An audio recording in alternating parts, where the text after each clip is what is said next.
This scene shows one of the most famous archaeological moments in history, the opening of Tutankhamun's tomb, the only tomb that remained undisturbed for 3,000 years in ancient Egypt. A room full of gold treasures and mystery. Yet soon after, what strange things began to happen. At least 13 people present at the opening of the tomb died shortly thereafter, and thus the curse of the pharaohs spread across the world. Researchers examining Tutankhamun's mummy noticed that something was not as it should be. Every detail held a strangeness. Ancient Egyptians believed that when a pharaoh died, he approached the gods and spoke to them on behalf of his people. Thus the mummification process was handled with sacred care, and tombs were decorated with great reverence. But why was Tutankhamun an exception? Why were Osiris's fingers severed? And why does the young king's mummy still puzzle historians? It was 1922. Archaeologist Howard Carter and Lord George Carnarvon were astonished when they opened the tomb. But the grand hall they expected was gone. A small, cramped space, more like a storage room. Moreover, the location of the tomb was unusual. Tutankhamun was buried far from his royal ancestors.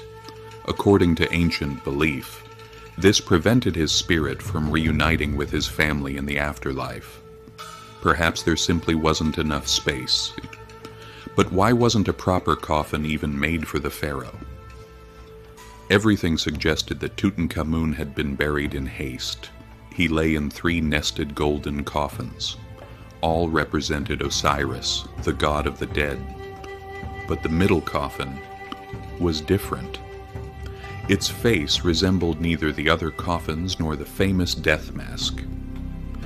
Egyptologists discovered that this coffin was originally made for a mysterious ruler, Nefertari, who had lived during Akhenaten's reign but never claimed the throne. Her name had vanished into history. Funeral workers had cut parts of the coffin to fit the lid, and beneath the coffin severed Osiris pieces were found.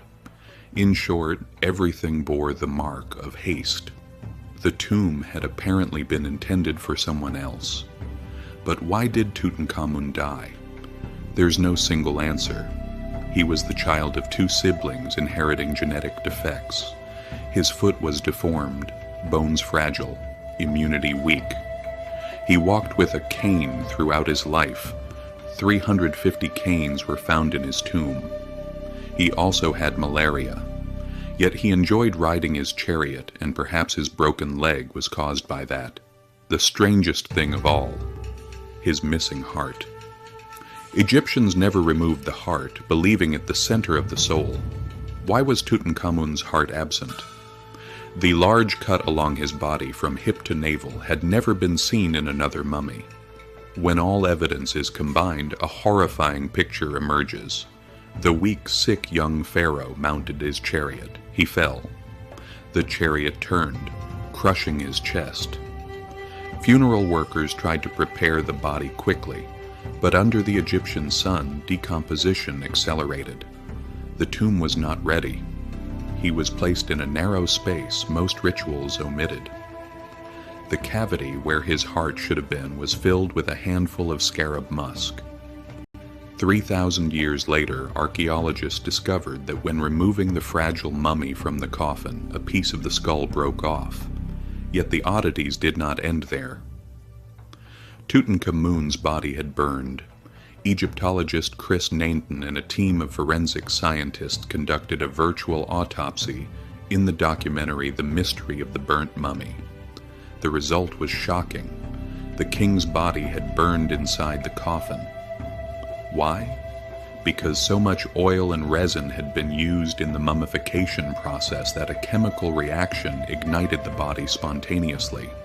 Still, many who opened the tomb died mysteriously, and the curse rumor gained strength. Archaeologist Arthur Mace, radiologist Sir Archibald Douglas Reed, and Carnarvon's brother Aubrey Herbert. which all died within a few years. Lord Carnarvon also died of pneumonia shortly after opening the tomb. But Howard Carter, expected to be the first victim, lived 16 more years, dying at age 64 of natural causes. Finally, Egyptologists clarified. There was no concept of a curse in ancient Egyptian belief. Other tomb openings produced no mysterious deaths. Yet, there is something uncanny about Tutankhamun's story.